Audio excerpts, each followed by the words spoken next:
Yesterday, I learned the difference between a train and a boat. I wrote this song before that. Train on the wall. Do any of my viewers watch Family Guy? Well, I love Family Guy, and I also love trains. So today, let's go through some of the trains that appear in the show and try to figure out what real-life examples the animators were inspired by. Brian, I love trains. Love trains. In Season 4, Episode 24, we see a passenger train arrive in Quahog.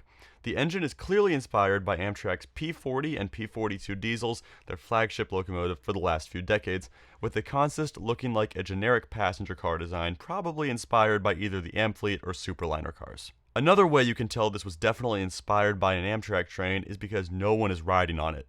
Oh, we haven't had a paying customer in months. Nobody rides a train anymore. Sorry, I had to. Anyway, speaking of Amtrak, in Season 14, Episode 18, Peter rides a mall train and starts listing off Amtrak derailments and crashes after he loses control of the ride. But Joe, Stewie's gone missing. In Season 15, Episode 6, Stewie is dangling from a bridge and almost gets run over by an upside-down train.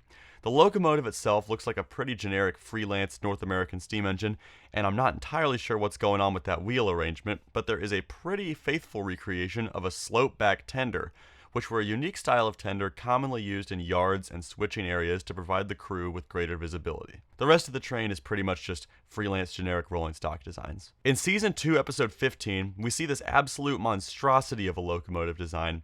As cursed as this thing looks, I do think they probably got some inspiration from either a Union Pacific FEF or a New York Central Mohawk, since it appears the engine has those classic smoke deflectors.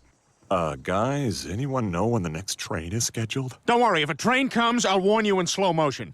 Train! Now here is one that we know for sure had a real-life inspiration, since it's a parody of a live-action movie. Season 7, Episode 15 is a parody of the classic film Stand By Me, and faithfully recreates the train bridge scene in that movie. In the original, McCloud River Railroad 262 number 25 and 282 number 19 are both used, so I think it's fair to say the animators used these engines as examples. Fun fact, this specific episode of Family Guy also makes a brief appearance in the best train movie of all time. Please, it's 1955. Please re-enter the clubhouse in a more stereotypically animated fashion.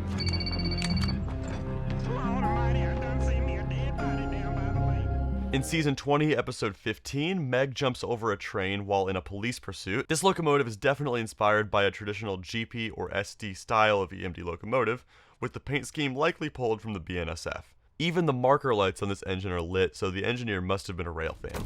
Hey, so can I meet your wife? Now, she's playing with her trains. There's tension in our relationship, but I can't say why. Why? I can't say. In Season 20, Episode 14, Lois is depicted as the train guy and has a pretty cool model train layout and a lot of alcohol. The train she is running is another EMD-style diesel with a paint scheme reminiscent of the Nashville, Chattanooga, and St. Louis. More interestingly, though, the station on her layout seems to have been derived from Knapford Station in Thomas and Friends. Here's one last honorable mention. In the Family Guy spin-off The Cleveland Show, we get to see what Thomas himself is like in the Seth MacFarlane universe. What's that, Thomas?